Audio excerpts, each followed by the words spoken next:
মায়ের লাশ যখন সন্তান কাঁধে করে নিয়ে যাইতেছে, তখন বুঝতে পারতেছে যে কি দামি সম্পদকে আমি আমার কাঁধে করে ঘর থেকে বের করে নিয়ে যাইতেছি।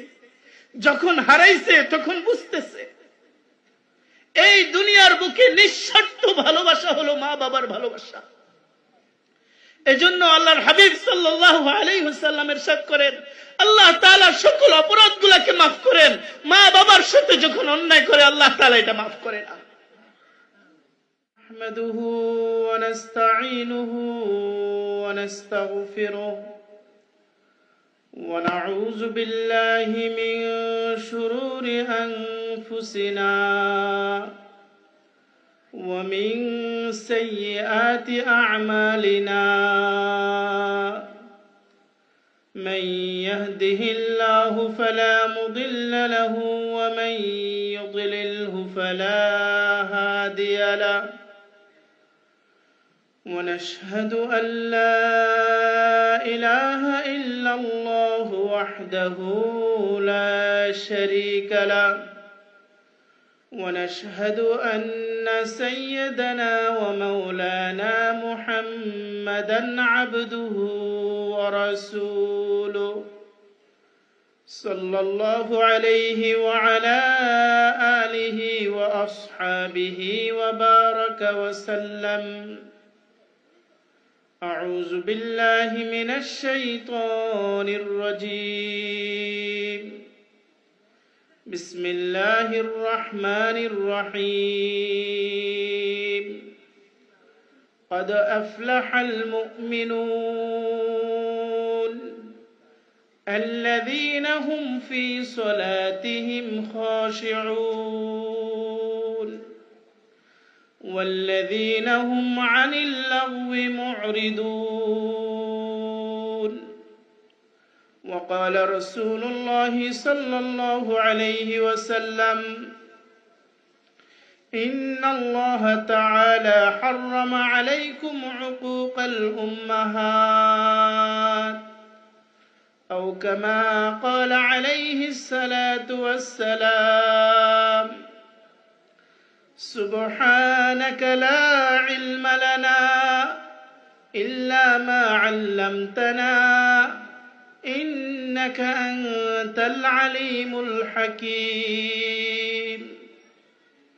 سبحانك لا فهم لنا إلا ما فهمتنا إنك أنت الجواد الكريم. আলহামদুলিল্লাহ,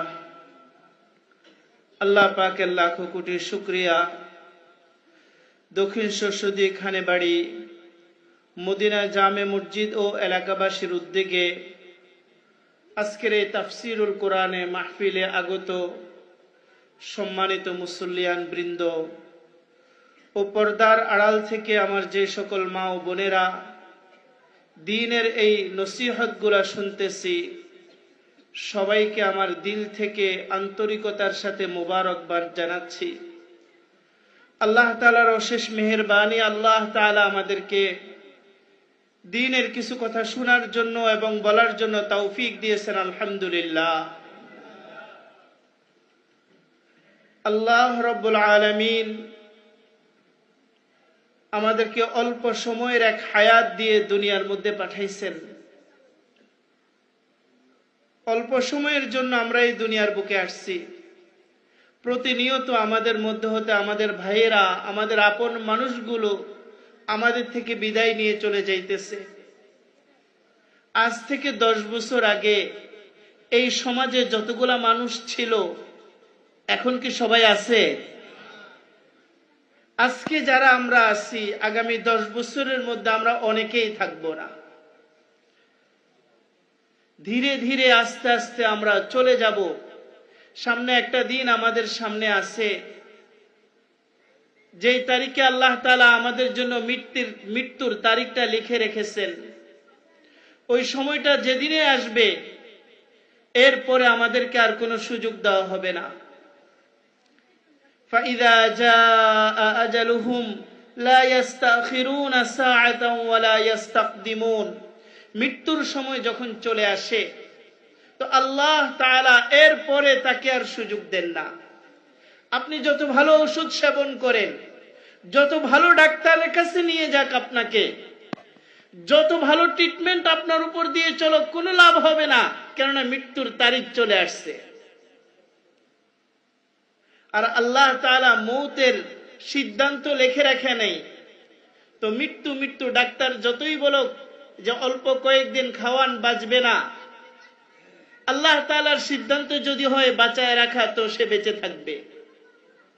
আমার সাথে গত কিছুদিন আগে, গত কয়েক বছর আগে চিল্লার জামাতের মধ্যে এক মুফতি সাহেব ছিল,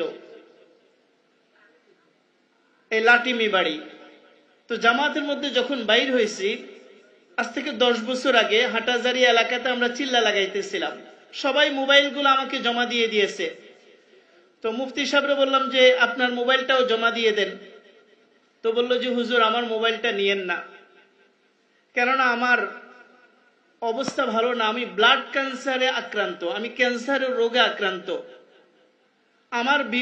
আমার বিবাহর বয়স পেরিয়ে যাইতেছে, আমি বিয়ে করতেছি না, কেননা ডাক্তারি তথ্য অনুযায়ী আমি বেশি দিন বাঁচবো না, কিছুদিনের মধ্যে আমি মারা যাব। তো আমার আম্মা এবং আমার বোন নিয়মিত আমার সাথে ফোনে কথা বলে, কারণ আমি বাঁচবো না, মাও কান্নাকাটি করে, বোনও কান্নাকাটি করে, দয়া করে আমার কাছ থেকে ফোনটা নিয়েন না। ওনার এই কথা শুনে আমার আর হিম্মত হয় নাই ওনার মোবাইল নেব। বললাম যে ঠিক আছে রাখেন, তবে নিয়ন্ত্রিত ব্যবহার করিয়েন। তো এই বাচ্চারা পুরা চিল্লার মধ্যে দেখতাম তাহাজ্জুদে নামাজ পড়ে শুধু কাঁদতো আল্লাহর দরবারে, চোখের পানি ফেলতো। আর ওনার আমি একটা আমল শিখাই দিয়েছি, প্রত্যেকদিন সাথীরা যখন পরামর্শে বসে, আপনি সবার কাছ থেকে সূরা ফাতিহাটা পড়ায়া পানি নিয়ে এই পানি পান করবেন। তো পুরা 40 দিন উনি এই আমলটা করতেন। তো আমাদের চিল্লা শেষ হয়ে যাওয়ার পরে সবাই সবার বাড়িতে ফিরে যাইতেছে। উনি বলল যে হুজুর আমি এখান থেকে যে আমার ব্লাড ক্যান্সারের যেই প্রত্যেক মাসে যে পরীক্ষাটা, আমি এখান থেকে যে পরীক্ষা করাবো ঢাকা গাজীপুরে, বাকি এই পর্যন্ত আমার যত রিপোর্ট, প্রত্যেক মাসে আমার অবস্থা দিন দিন খারাপের দিকে যাইতেছে। এই জন্য আমার বিয়ের বয়স হয়ে গেছে, কিন্তু আমি বিয়ে করতেছি না। একটা মেয়ের জীবন কেন নষ্ট করব? কিছুদিনের মধ্যে আমি মারা যাব, একটা মেয়ের জীবন কেন নষ্ট করব? এই জন্য আমি বিয়েও করতেছি না। আমার মা বোন প্রতিনিয়ত আমার জন্য চোখের পানি ফেলতেছে। ডাক্তারে বলে দিয়েছেন আমার টাইম বেশি দিন বাকি নাই, আমি আল্লাহর রাস্তা বের হয়ে আসছি। তো বললাম যে আল্লাহর শক্তি আছে, আপনি ক্যান্সার রোগে আক্রান্ত, ঠিক আছে, কিন্তু আল্লাহ তাআলার শক্তি পৃথিবীর সবকিছুর চাইতে ঊর্ধ্বে, আপনি আল্লাহর কাছে বলেন। চিল্লা থেকে ফিরে আসার 2-2.5 মাস পরে উনি সরস্বতী মাদ্রাসায় আসছেন। ওনার সাথে দেখা হওয়ার পরে আমার ভিতরে একটা চিন্তা, এই বেচারার তো অবস্থা ভালো না। তাকে ডাক দিয়ে জিজ্ঞেস করলাম, মুফতি সাহেব কি অবস্থা? পরীক্ষা তো করাইলেন চিল্লা থেকে আইসা, পরীক্ষার রিপোর্ট কি? তো আমাকে উনি বলতেছেন, কয় হুজুর আমি এই পর্যন্ত যতগুলা পরীক্ষা করাইছি আমার প্রত্যেকটা রিপোর্ট ভালো না, আমি আস্তে আস্তে মৃত্যুর দিকে যাইতেছি। চিল্লা থেকে আসার পরে আমি গাজীপুর গিয়েছি, আগে ওইখানে পরীক্ষা করাইছি। এই আমার জীবনে প্রথম একটা পরীক্ষার রিপোর্ট আসছে যে আগের চাইতে আমার শারীরিক অবস্থা এখন আলহামদুলিল্লাহ ভালো। এটা আজ থেকে 10 বছর আগের ঘটনা। এরপর থেকে এই মুফতি সাহেব সুস্থ হওয়া শুরু করছে। ব্লাড ক্যান্সারে আক্রান্ত ছিলেন উনি, আলহামদুলিল্লাহ এখন বিয়েও করেছে, ছেলে মেয়েও আছে, এখন পুরো সুস্থ আলহামদুলিল্লাহ। হায়াত মওতের মালিক কে?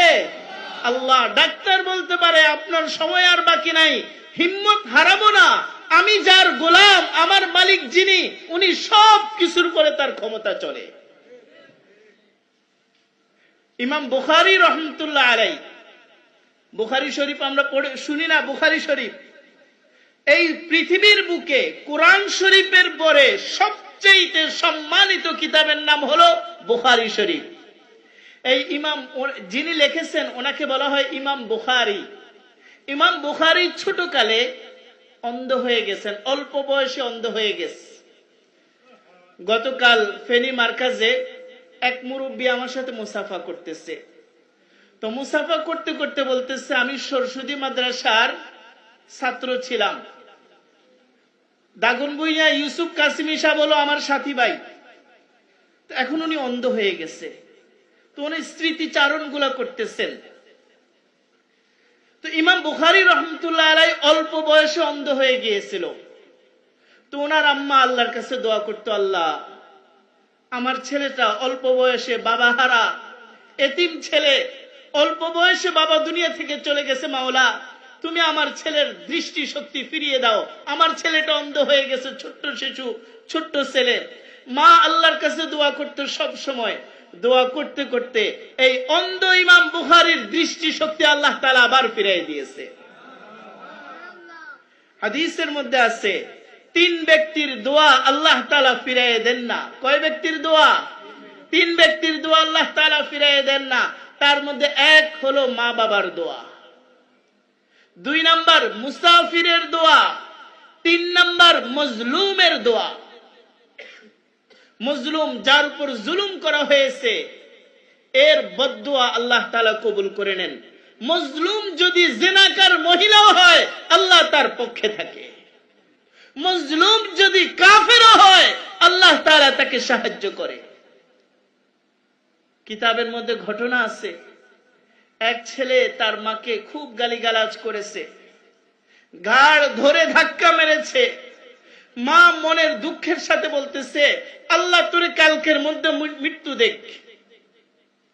এই ছেলে পরের সকালবেলা ঘুম থেকে উঠে যখন কাজে যাইতেছে, রাস্তায় বাইর হইছে, গাড়ি অ্যাক্সিডেন্ট হয়ে তার লাশ, ওই পরের দিনে তার লাশ বাড়িতে ঢুকছে। গত রাতের সেই বদদুয়া, আল্লাহ তোর মৃত্যু দেখ। এজন্য বলা হয় মা বাবার দোয়া, মা বাবার দোয়া এবং মা বাবার বদদুয়া এগুলা বৃথা যায় না।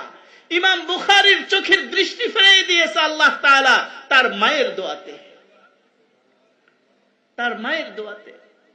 সাহাবীদের মধ্যে একজন সাহাবী হযরতে আলকামা রাদিয়াল্লাহু তাআলা আনহু, উনি মৃত্যু সজ্জায়, রু বাইর হইতেছে না, কষ্ট পাইতেছে, কিন্তু রু বাইর হইতেছে না। ইতিমধ্যে আল্লাহ রাসূলকে খবর দিয়েছে, আপনার সাহাবী আলকামা কষ্ট পাইতেছে কিন্তু মারা যাইতেছে না।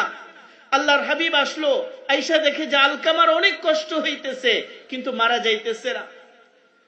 আল্লাহ রাসূল বলল, এর কারণ কি? আলকামার সমস্যাটা কি? মাকে জিজ্ঞেস করতেছে, আপনার ছেলে কেমন ছিল? বলল যে আমার ছেলে তাহাজ্জুদের নামাজ পড়তো। তো বলতেছে আর কেমন ছিল? বলতেছে আমার ছেলে রাতের বেলা কোরআন তেলাওয়াত করতো, নামাজ পড়তো। তো বলতেছে তাহলে এত কষ্ট পাচ্ছে কেন? কোনো না কোনো একটা কারণ আছে। এই মৃত্যুর সময় সে যন্ত্রণা ভোগ করতেছে, এটা কোনো না কোনো পাপের শাস্তি। এবার আলকামার মা বলতেছে, হুজুর আমার মনের মধ্যে ওর ব্যাপারে একটা কষ্ট আছে। তো বলতেছে কি কষ্ট? বললো যে একদিন ওর স্ত্রীর সাথে আমার কিছু কথা কাটাকাটি হয়েছে, আমার সাথে ওর স্ত্রীর ঝগড়া হয়েছে। ও ঘরে আসার পরে স্ত্রীর কথা শুনেছে, আমার কথা শুনে নাই। আমাকে সে বকাঝকা গালিগালাজ করেছে, আমার কথা শুনলো না। ওগো আল্লাহর রাসূল, এই কষ্ট আমি ভুলতে পারতেছি না, আমার মনে অনেক কষ্ট পাইছে, আমি অনেক ব্যথিত, আমি ওকে মাফ করতে পারতেছি না। আল্লাহর হাবিব বলতেছে, আমি অনুরোধ করতেছি ওকে মাফ করে দেন, এইভাবে কষ্ট পাবে, রু বাইর হবে না। বলতেছি ইয়া রাসূলুল্লাহ, ওই দিনের কষ্টের কথা আমার মন থেকে যাইতেছে না। আল্লাহর হাবিব বললেন সাহাবা আজমাইনকে, যাও লাকড়ি জমা করো, লাকড়িতে আগুন জ্বালাও, আলকামাকে এই আগুনের মধ্যে ফেলে তাকে মারতে হবে, অন্যথায় তার মৃত্যু হবে না। যখন লাকড়ি জমা করা শুরু করে দিয়েছে, সাহাবা আজমাইন লাকড়ি আনতেছে, লাকড়ি জমা করতেছে, আলকামাকে আগুনে ফেলে মেরে ফেলবে। আলকামার মা বলতেছে, ইয়া রাসূলুল্লাহ কি করতেছেন? বলল যে আলকামার শাস্তি এটাই, আল্লাহ তাকে মৃত্যু দিবে না যতক্ষণ পর্যন্ত আপনি মা মাফ না করবেন, ততক্ষণ পর্যন্ত রব্বুল আলামিন তাকে মাফ করবে না। বলতেছে আমি তো সহ্য করতে পারবো না, যে সন্তানকে 9 মাস পেটে ধারণ করেছি, যে সন্তানকে 2 বছর পর্যন্ত আমি কষ্ট করেছি, সেই সন্তান আমার চোখের সামনে আগুনে জ্বলবে, আমি সহ্য করতে পারবো না। আল্লাহর হাবিব বলল যে এই ছাড়া আমার জন্য দ্বিতীয় আর কোনো রাস্তা নাই। আলকামার মা বলতেছি, ইয়া রাসূলুল্লাহ আমি আমার ছেলেকে দিল থেকে মাফ করে দিলাম। মা বলেছি, ইয়া রাসূলুল্লাহ আমি মাফ করে দিলাম, ওই পাশ থেকে সাথে সাথে আলকামার জবান দিয়ে বের হইতেছে, লা ইলাহা ইল্লাল্লাহু মুহাম্মাদুর রাসূলুল্লাহ। কালেমা পড়ে আলকামা দুনিয়া থেকে বিদায় নিয়ে চলে গেছে। মা মাফ করতে দেরি, আলকামাকে আল্লাহ তাআলা মাফ করতে দেরি করে নাই। এজন্য একদিন এক সাহাবী আল্লাহ রাসূল সাল্লাল্লাহু আলাইহি সাল্লামের কাছে আসছে, এসে বলতেছে, ইয়া রাসূলুল্লাহ, ইন্নী আরাদতু আন আগজুয়া ফাজিতু ইলাইকা আন উস্তাশীরু বিক। ইয়া রাসূলুল্লাহ, আমি ইচ্ছা করছি জিহাদে যাব, এখন আসছি আপনার সাথে আলোচনা করার জন্য, আমি কি জিহাদে যাব? আল্লাহর হাবিব বললেন, হাল্লাকা তোমার মা বেঁচে আছে? বলল যে হ্যাঁ বেঁচে আছে। আল্লাহর হাবিব বললেন যে ফালজিমহা ফাইন্নাল জান্নাতা তাহতা রিজলিহা, যাও তোমার মায়ের খেদমত করো, তোমার জান্নাত তোমার মায়ের পায়ের নিচে। এজন্য ভাই, মা বাবা অনেক বড় দামি সম্পদ। এক হাদিসের মধ্যে আল্লাহর হাবিব সাল্লাল্লাহু আলাইহি ওয়াসাল্লাম বলেন, যখন কোন সন্তান তার মায়ের চেহারার দিকে ভালোবাসার দৃষ্টি দিয়ে তাকায়, ভালোবাসার দৃষ্টি দিয়ে মায়ের চেহারার দিকে তাকায়, এ তো আমার সেই মা যে 9 মাস পর্যন্ত আমাকে পেটে ধারণ করেছে, ইনি তো আমার সেই মা যিনি আমাকে প্রসব করার সময় মৃত্যুর দুয়ার থেকে ফিরে আসছে। ভালোবাসার দৃষ্টিতে মায়ের দিকে তাকায়। আল্লাহর হাবিব বলেন, এই যে সন্তান তার মায়ের দিকে তাকাইলো ভালোবাসার দৃষ্টিতে, সাথে সাথে আল্লাহ তাআলা কবুল হজের সওয়াব তার আমলনামায় উঠায় দেয়। সাহাবা আজমাইন অবাক হয়ে গেছে, ইয়া রাসূলুল্লাহ, শুধু মায়ের দিকে তাকাবো এজন্য আমি কবুল হজের সওয়াব পেয়ে যাব? আল্লাহর হাবিব বললেন যে হ্যাঁ। এক সাহাবী বলতেছে, আমি যদি ডেইলি 100 বার আমার মায়ের দিকে তাকাই তাহলে কি হবে? আল্লাহর হাবিব বলেন, 100টা হজের সওয়াব আল্লাহ তাআলা তোমার আমলনামায় উঠায় দিবে। মা বাবা অনেক দামি সম্পদ। একটা সন্তান তখন মায়ের শূন্যতা অনুভব করতে পারে যখন মা বাবাকে হারিয়ে ফেলে। যখন মা বেঁচে ছিল, সন্তানের জন্য খাবার নিয়ে বসে থাকতো, বাবা বকাঝকা দিতেছে, বড় ভাই বকাঝকা দিতেছে, পিটাবে, মা লুকায় খাবারগুলা রেখে দেয়। গভীর রাত্রে যখন সন্তান আসে, লুকায় সন্তানকে খানাগুলা খাওয়ায়। খানা খাওয়ার পর বলতেছে, কি খাইছ? এত অল্প খানা খাইলি তুই? সন্তান যা খায় মায়ের পেট ভরে না, মায়ের মন ভরে না। বলো যে কি খাইছিস? যখন মা ঘর থেকে চলে যায় তখন অল্প খাইলেও এই ছেলের ব্যাপারে অভিযোগ উঠে, সব খেয়ে শেষ করে ফেলতেছে। মা যখন ছিল, সন্তান যতই খাইতো মা বলতো যে কি খাইছিস? খাওয়া হয় নাই। আর মা দুনিয়া থেকে চলে যাওয়ার পরে সামান্য একটু যদি খায় তখন তার খাওয়ার বদনাম শুরু হয়ে যায় ঘরের মধ্যে। মেয়েরা তখন বুঝতে পারে মা কত দামি সম্পদ। মেয়ে জামাইয়ের বাড়ি থেকে আসবে, ফোন করে বলেছে, মা আমি অমুক দিন আসতেছি। মা মেয়ের জন্য কত রকমের খাবারের তৈরি করতেছে। অসুস্থ মা শুনছে সন্তান আসবে। আমি মাঝে মাঝে যখন বাড়িতে যাই, আমি বাড়িতে যাওয়ার পরে দেখি যে আমার আম্মা সারা রাত পর্যন্ত এটা বানাইতেছে, ওইটা বানাইতেছে। আমার ছোট বোন বলে যে ভাইয়া, আম্মারে দেখি সব সময় অসুস্থ, কিন্তু আপনি আসলে আম্মা এত শক্তি কোত্থেকে পায়? সারা রাত পর্যন্ত কাজ করতেছে। আসলে এটা হলো মায়ের ভালোবাসা। আল্লাহ তাআলা মায়ের দিলের মধ্যে সন্তানের জন্য ভালোবাসা দিয়ে দিয়েছেন। এই সন্তান যখন মাকে আঘাত করে, আল্লাহ তাআলা এটা বরদাস্ত করতে পারে না। এজন্য হাদিসের মধ্যে আছে, আল্লাহর হাবিব সাল্লাল্লাহু আলাইহি ওয়াসাল্লাম ইরশাদ করেন, বান্দার সকল অপরাধের শাস্তি আল্লাহ চাইলে মাফ করে দিতে পারেন, চাইলে আখিরাতেও দিতে পারেন, কিন্তু মা বাবাকে যে আঘাতগুলো করেছে প্রতিটা আঘাতের শাস্তি আল্লাহ তাআলা প্রত্যেকটা ব্যক্তিকে দুনিয়ার বুকে দিবে।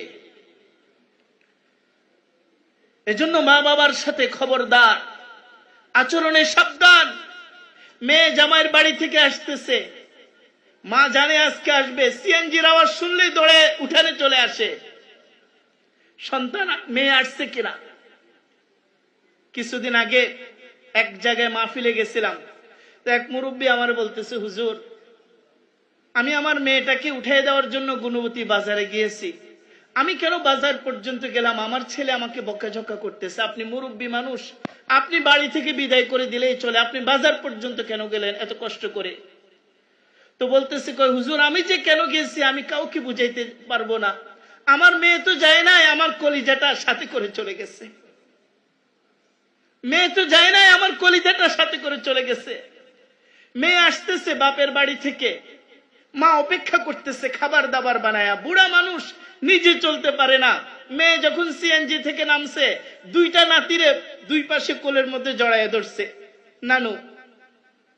মেয়ে যখন বাপের বাড়িতে আসছে, মায়ের সাথে গল্প করতেছে, দুঃখের সুখের গল্প করতেছে, ঘর তো নয় যেন সে এই ঘরের রানী। একদিন খবর গিয়েছে মেয়ের কাছে, জামাইয়ের বাড়িতে মেয়ে, তাড়াতাড়ি আসো, তোমার আম্মার অবস্থা ভালো না, তুমি তাড়াতাড়ি চলে আসো। বারবার জিজ্ঞেস করতেছে আমার মায়ের কি অবস্থা, বললো যে ভালো না, তুমি তাড়াতাড়ি আসো। মেয়ে সাজগোজের, অন্যদিন আসার সময় কত সাজগোজ, আজকে সাজগোজের খবর নাই, কোন রকম বোরকাটা গায়ের মধ্যে পেঁচায়া তাড়াতাড়ি সিএনজিতে উঠে রওনা দিয়েছে। অন্যদিন যখন আসে মা উঠানের মধ্যে অপেক্ষা করে, আজকে দেখে যে উঠানের মধ্যে মানুষ সবাই বসে আছে। ঘরে যখন আসে, এসে দেখে যে মাকে কাফনের কাপড় পরায় শোয়ে রাখছে। এতদিন যখন আসতো, মা উঠানের মধ্যে সন্তানের জন্য অপেক্ষা করত, আজকে মেয়ে মায়ের জন্য মা মা বলে চিৎকার দিতেছে, গলা কাটা মুরগির মতো ধড়পড় করতেছে মায়ের জন্য। যে নাতিগুলাকে বুকের মধ্যে জড়ায় রাখতো, ওই নাতিগুলা পাশে বসে কাঁদতেছে। কিন্তু আজকে আর মেয়ের মাথার উপরে হাত দিয়া, হাত বুলায় মেয়েকে সান্ত্বনা দিবে, এই সুযোগটা আজকে আর নাই। মায়ের লাশ যখন সন্তান কাঁধে করে নিয়ে যাইতেছে, তখন বুঝতে পারতেছে যে কি দামি সম্পদকে আমি আমার কাঁধে করে ঘর থেকে বের করে নিয়ে যাইতেছি। যখন হারাইছে তখন বুঝতেছে এই দুনিয়ার বুকে নিঃস্বার্থ ভালোবাসা হলো মা বাবার ভালোবাসা। এজন্য আল্লাহর হাবিব সাল্লাল্লাহু আলাইহি ওয়াসাল্লাম ইরশাদ করেন, আল্লাহ তাআলা সকল অপরাধগুলোকে মাফ করেন, মা বাবার সাথে যখন অন্যায় করে আল্লাহ তাআলা এটা মাফ করে না। সন্তান মাকে কাঁধে করে নিয়ে যাইতেছে, মাকে কাঁধে করে কবরস্থানের দিকে নিয়ে যাইতেছে, চোখের পানি ঢেলে ঢেলে মাকে কবরের মধ্যে রাখতেছে। সন্তান তো মাকে কবরে রেখে কবর থেকে উঠে আসতে পারে। আল্লাহ যদি এই নিয়মটা করত যে মাদেরকে অনুমতি দিত, এত কষ্ট করে তোমার সন্তানটাকে বড় করেছো, এত কষ্ট করে ছেলেটাকে ছোট কাল থেকে তুমি বড় করেছো, যাও তুমি মা, তোমাকে আমি অনুমতি দিলাম, সন্তানকে তুমি নিজের হাতে কবরে রেখে আসো। আমার মনে হয় না পৃথিবীর কোন মা তার সন্তানকে কবরে রেখে কবর থেকে উঠে আসতে পারত। এই সন্তান যখন মাকে আঘাত দেয়, মাকে গালিগালাজ করে, আল্লাহ তাআলা এটা বরদাস্ত করতে পারে না। আল্লাহর হাবিব সাল্লাল্লাহু আলাইহি ওয়াসাল্লাম একদিন তার মায়ের কবরের কাছে গেছে। মায়ের কবরের কাছে যে বলতেছে, আজকে যদি আমার মা বেঁচে থাকতো দুনিয়াতে, আর যদি এমন হতো আমি এশার নামাজ পড়ার জন্য মসজিদে গিয়েছি, আল্লাহু আকবার বলে দাঁড়াইছি, আর কামরা থেকে আমার মা ডাক দিত মুহাম্মদ, আমি সাথে সাথে এশার নামাজ ছেড়ে আমার মায়ের ডাকে সাড়া দিতাম। এক সাহাবী বলতেছে, আমি একদিন খেয়াল করলাম আল্লাহ রসুল গোশত বন্টন করতেছে লোকদের মধ্যে, হঠাৎ দূর থেকে একটা মহিলা আসতেছে, দূর থেকে একটা মহিলা আসতেছে। আল্লাহর হাবিব ওই মহিলাকে দেখে গোশত বন্টন করে রেখে দিয়েছে, রেখে দিয়ে নিজের গায়ের মধ্যে যে চাদরটা আছে এই চাদরটাকে সুন্দর করে বিছাই দিয়েছে। ওই মহিলাটা আয়েশা রসুলের চাদরের উপর বসছে। আল্লাহ রসুল অত্যন্ত আদবের সাথে মহিলাটার সামনে বসে মহিলাটার খোঁজ খবর নিতেছে। মহিলাটা রসুলের চাদরের উপর বসা, আল্লাহর হাবিব মহিলার সামনে ছোট্ট হয়ে বসে আছে। সাহাবী জিজ্ঞেস করলো, আমি লোকজনকে জিজ্ঞেস করলাম এই মহিলাটাকে যাকে আল্লাহর হাবিব এত সম্মান দিতেছে, বলা হলো এটা হলো আল্লাহ রসুল সাল্লাল্লাহু আলাইহি ওয়াসাল্লামের দুধ মা। আল্লাহর হাবিব সাল্লাল্লাহু আলাইহি ওয়াসাল্লামের দুধ মা হালিমাতুস সাদিয়া রাদিয়াল্লাহু তাআলা আনহা। এজন্য ভাই, মা বাবার প্রতি কোনো জুলুম যাতে না হয়, মা বাবার কষ্ট কোনোদিন আমরা পরিশোধ করতে পারবো না। আমাদের ছোট কাল থেকে আমাদের পেশাব পায়খানা নিজের হাতে পরিষ্কার করছে। আমাদের মধ্যে কয়জন এমন আছি নিজের হাতে মা বাবার পেশাব পায়খানা পরিষ্কার করছি? কতদিন আমি এই দায়িত্বগুলা পুরা করলে তার হক আদায় করতে পারবো? এজন্য আল্লাহ রাসূল সাল্লাল্লাহু আলাইহি ওয়াসাল্লাম হযরত ওমর রাদিয়াল্লাহু তাআলা আনহুকে বলতেছে, ওমর, মক্কাতে যখন তুমি হজ করার জন্য যাইবা, তখন সেই ইরান থেকে এক লোক আসবে, ওয়াইস আল কারনি। সে যখন আসে তুমি ওর সাথে দেখা করবা। ওর সাথে দেখা করে ওকে বলবা যে আপনি আমার জন্য আল্লাহর কাছে দোয়া করেন। ওর কাছ থেকে দোয়া নিবা। ও আল্লাহ তাআলার কাছে যতগুলো দোয়া করে প্রত্যেকটা দোয়া আল্লাহ তাআলা কবুল করে নেয়। তুমি তার সাথে সাক্ষাৎ করবা। এরপরে হযরত ওমর রাদিয়াল্লাহু তাআলা আনহু যখন হজ করার জন্য যাইতেন, প্রত্যেক বছর জিজ্ঞেস করত, ও ভাই ইয়ামানের লোকেরা, তোমাদের মধ্যে ওয়াইস আল কারনি কে আছে? তো খোঁজ করে করে পাইতো না। একবার পাইলো যে আমাদের মধ্যে ওয়াইস আল কারনি এক লোক আছে। তো বলল যে আমি একটু তার সাথে দেখা করতে চাই। তো তিনি যে তাঁবুতে থাকেন ওই তাঁবুতে গেছে, যে দেখে তাঁবুতে লোক এটা বসা নাই। কোথায় গেছে? বললো যে ওই যে বাহিরে উট চড়াইতেছে, উটের ওইখানে গেছে। যাই জিজ্ঞেস করলো তোমার নাম কি? বললো যে আমার নাম ওয়াইস আল কারনি। বলতেছে তুমি কি ইয়ামানের? বললো যে হ্যাঁ আমি ইয়ামানের। বললো যে ভাই আমার জন্য তুমি একটু দোয়া করো। বলতেছে আপনার জন্য আমি দোয়া করব? আপনি হলেন আমিরুল মুমিনিন, আল্লাহ রাসূলের সাহাবী, খলিফাতুল মুসলিমিন, আমিরুল মুমিনিন। আপনার জন্য আমি ওয়াইস আল কারনি দোয়া করব? আর আমি তো সাধারণ এক মুসলমান। বললো যে না ভাই, আমি আমিরুল মুমিনিন হতে পারি, খলিফাতুল মুসলিমিন হতে পারি, কিন্তু আমার দোয়ার ব্যাপারে আল্লাহ রাসূল এটা বলে যায় নাই যে ওমর তুমি আল্লাহর কাছে যা চাইবা আল্লাহ তোমাকে সেটাই দিবে। কিন্তু আল্লাহর হাবিব আমাকে বলে গিয়েছে ওয়াইস আল কারনি আল্লাহর কাছে যে দোয়া করে আল্লাহ তাআলা তার প্রত্যেকটা দোয়াকে কবুল করে। এরপর বলতেছে ওয়াইস আল কারনি এত বড় মাকাম কিভাবে অর্জন করছে? বলতেছে ওয়াইস আল কারনি মৃত্যু পর্যন্ত, মায়ের মৃত্যু পর্যন্ত মায়ের খেদমত করে গিয়েছিল। হযরতে মূসা আলাইহিস সালাম একদিন আল্লাহর কাছে বলতেছে, ও আল্লাহ, আমি জান্নাতে যাওয়ার পরে আমার পাশে যে লোকটা হবে আমি একটু জানতে চাই, জান্নাতে আপনি আমার পাশে কাকে রাখবেন? তো আল্লাহ তাআলা বলতেছে আপনি নবীর পাশে জান্নাতে থাকবে আপনারই এক উম্মত। বলো যে সে কে? বলো যে অমুক এলাকায় গোশত বিক্রি করে এক কসাই, আল্লাহ আমি জান্নাতে আপনার পাশে তাকে রাখবো। হযরত মূসা আলাইহিস সালাম একটু অবাক হলেন, আমি একজন নবী, আমার পাশে থাকবে বড় কোনো আরেকজন নবী, কিন্তু আল্লাহ নবীরে না রাইখা কোথাকার কোন কসাইরে আমার জান্নাতে আমার প্রতিবেশী বানাবে? তো বললো যে আমি একটু তার সাথে দেখা করতে চাই। বললো যে হ্যাঁ দেখা করেন, সে এখনো বেঁচে আছে, অমুক এলাকায় তার বাড়ি, অমুক জায়গায় গেলে দেখবেন সে গোশত বিক্রি করে। হযরত মূসা আলাইহিস সালাম ওই এলাকায় গেছে, যায় দেখে ঠিক ওই জায়গার মধ্যে এক লোক কসাই গরুর গোশত বিক্রি করতেছে। তো বললো যে তোমার নাম? তো নাম ওইটাই বলেছে যেটা আল্লাহ তাআলা তাকে জানাইছেন, মূসা আলাইহিস সালামকে জানাইছেন। তো হযরত মূসা আলাইহিস সালাম বলতেছে ভাই আমি নবী মূসা, আমি মূসা। বললো যে কোন মূসা? নবী মূসা। বললো যে হ্যাঁ আমি নবী মূসা। তো কসাই বলল আপনার কথা অনেক শুনেছি, আপনি আজকে আমার বাড়িতে মেহমান হয়ে থাকবেন। মূসা আলাইহিস সালাম চিন্তা করলো আরে জান্নাতে তো আমি তার পাশেই থাকবো, আজকে তার বাড়িতে একবেলা মেহমান হই। তো বাড়িতে গেছে। এই কসাই বিকাল বেলা হযরতে মূসা আলাইহিস সালামকে সাথে করে বাড়িতে গেছে। বাড়িতে যাওয়ার পরে সে কিছু গোশত সাথে করে নিয়ে গেছে। বাড়িতে যায় গোশত এগুলাকে পাকাইছে, এগুলারে পাকাইয়া ঘরে নিয়ে আসছে। ঘরে আইনা নিজে লোকমা তুইলা মাকে খাওয়াইতেছে। মা অন্ধ মানুষ, বুড়া হয়ে গেছে, চোখে দেখে না। সন্তান লুকমা উঠায়া উঠায়া মাকে খাওয়াইতেছে। মা খানা খাওয়ার পরে হাত দুইটাকে আসমানের দিকে উঠাই দিয়েছে। উঠাই বলতেছে, আল্লাহ, আমার ছেলেটা আমার জন্য এত কষ্ট করে, মাওলা, আমার ছেলেটাকে তুমি জান্নাতের মধ্যে নবী মুসার সাথে রাখিও।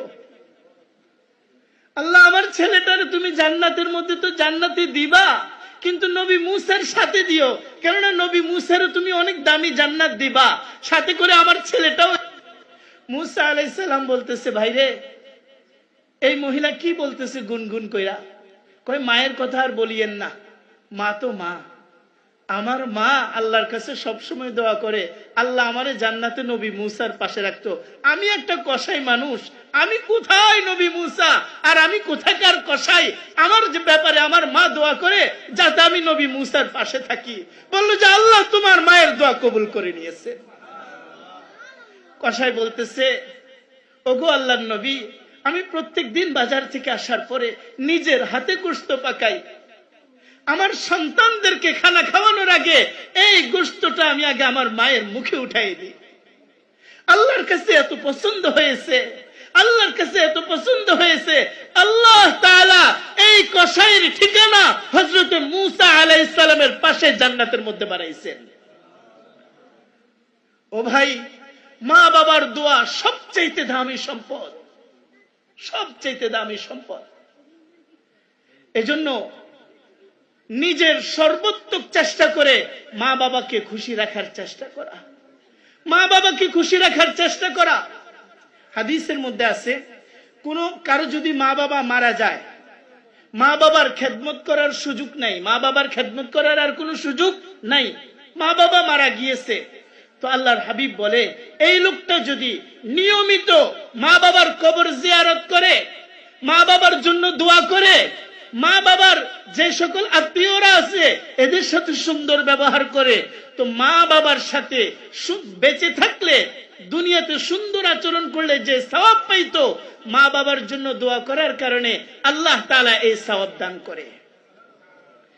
যে সন্তান নিয়মিত মা বাবার কবর জিয়ারত করে, আল্লাহ তাআলা তার সন্তানগুলোকে দিয়েও নিয়মিত তার কবর জিয়ারতের ব্যবস্থা করায় দেয়।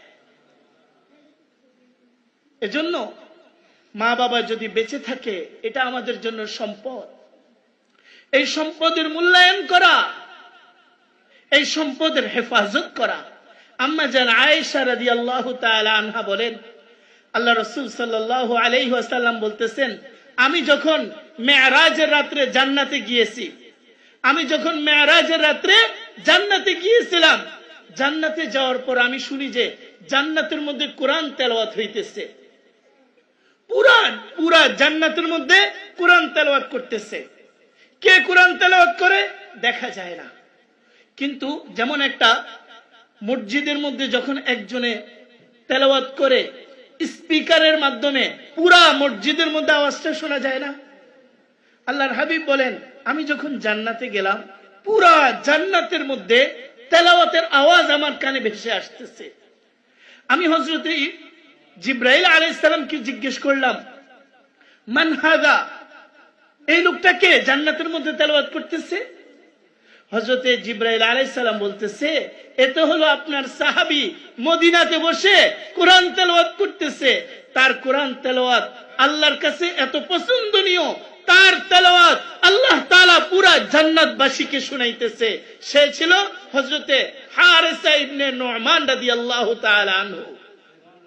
মদিনাতে বসে তেলাওয়াত করতেছে, আর আল্লাহ তাআলা এই তেলাওয়াতটাকে জান্নাতের মধ্যে সকল ফেরেশতাদেরকে শুনাইতেছে। ওনার সবচেয়ে বড় গুণ ছিল, উনি ওনার মাকে খুব ভালোবাসতেন। এজন্য যে সন্তান মা বাবাকে ভালোবাসে, মৃত্যুর পরে মা বাবার কবর জিয়ারত করে, আল্লাহ তাআলা দুনিয়ার জিন্দেগিটাকেও সুন্দর করে দেন এদের। দুনিয়াতে আল্লাহ তাআলা হায়াতে তাইয়্যিবা দান করেন। হযরতে বাইজিদ বুস্তামি রাহিমাহুল্লাহ অনেক বড় আল্লাহর ওলি ছিলেন। বাইজিদ বুস্তামি রাহমাতুল্লাহ আলাইহি একদিন ওনার আম্মা ওনার কাছে পানি চাইছে, বাবা একটু পানি দাও। তো বাইজিদ বুস্তামি মায়ের জন্য পানি আনতে গেছে একটু বাহিরে। বাহির থেকে পানি আইনা দেখে যে আম্মা আবার ঘুমায়া গেছে। তো পানি নিয়ে দাঁড়াই রয়েছে, সারা রাত পর্যন্ত দাঁড়াই রয়েছে। শেষ রাত্রে মায়ের চোখ খুলছে, উপরের দিকে পিছনে ফিরে তাকায় দেখে যে বাইজিৎ পানি নিয়ে দাঁড়াই রয়েছে। বাবা তুমি পানি নিয়ে দাঁড়াই রয়েছো? বললো যে আম্মা আপনি পানি চাইছিলেন, আপনার ঘুম এসে গেছে, আমি চিন্তা করলাম আমি যদি চলে যাই আবার ঘুম ভাঙ্গে, আপনি যদি পানি না পান, আপনার পানির তৃষ্ণা লাগছে, আপনি কষ্ট পাবেন, এই জন্য আমি পানি নিয়ে অপেক্ষা করতেছি। মা আল্লাহর দরবারে হাত উঠায় দোয়া করছে, পানি পান করে আল্লাহর দরবারে দোয়া করছে। আল্লাহ তাআলা বাইজিদ বুস্তামিকে ওই জামানার আল্লাহর ওলি বানাই দিয়েছে। হিন্দুস্তানের অনেক বড় বুজুর্গ খাজা কুতুবউদ্দিন কাকি রহমতুল্লাহ আলাইহি, একদিন উনি, এখন যেটা কুতুব মিনার, এই কুতুব মিনারের মধ্যে ওনার কবর, কুতুব মিনারের মধ্যে এটাই হলো ওনার কবর। উনি একদিন খাজা কুতুবউদ্দিন কাকি রহমতুল্লাহ আলাইহি একদিন বাইর হয়েছেন, তো দেখে যে এক জায়গার মধ্যে বিশাল বড় হিন্দুদের মজমা। তিনি ওইখান দিয়ে যাওয়ার সময় ওই এলাকার হিন্দু যারা, ওনারাও কুতুবউদ্দিন কাকি রহমতুল্লাহ আলাইহিকে চিনত এবং সম্মান করত। তো হুজুর যখন ওই এলাকা দিয়ে যাইতেছে, কুতুবউদ্দিন কাকি রহমতুল্লাহ আলাইহিকে হিন্দুরা ডাকছে, হুজুর আপনি একটু আমাদের এখানে আসেন, আমাদেরকে কিছু উপদেশ দেন। হুজুর তো অনেক বড় বুজুর্গ ছিল। তো খাজা কুতুবউদ্দিন কাকি রহমতুল্লাহ আলাইহি চিন্তা করলেন, এখানে হাজার হাজার লক্ষ লক্ষ হিন্দুরা আছে, আল্লাহ একটা সুযোগ করে দিয়েছে এদের সামনে কিছু কথা বলার জন্য। তো দিল খুলে হিন্দুদের সামনে কথা বলা শুরু করছেন। আল্লাহর ওলিদের দিল থেকে কিছু দরদ নিয়ে কথা বলা শুরু করেছেন। হিন্দুরা কান্না শুরু করে দিয়েছে। ওনার বয়ানের পরে হাজার হাজার হিন্দু, 20,000 হিন্দু ওনার হাতে হাত রেখে হিন্দু থেকে সবাই মুসলমান হয়ে গেছে। খাজা কুতুবউদ্দিন কাকি খুশি হয়ে গেছে, আজকে আমি 20,000 হিন্দুকে মুসলমান বানাইছি। খুশিতে খুশিতে ঘরে গেছে। ঘরে যায়া মায়ের কাছে বলতেছে, আম্মা আল্লাহ আজকে আমার মাধ্যমে অনেক বড় খেদমত নিয়েছে, আজকে আমার হাতে আল্লাহ 20,000 হিন্দুকে মুসলমান বানাইছেন। মা বলতেছে, কুতুবউদ্দিন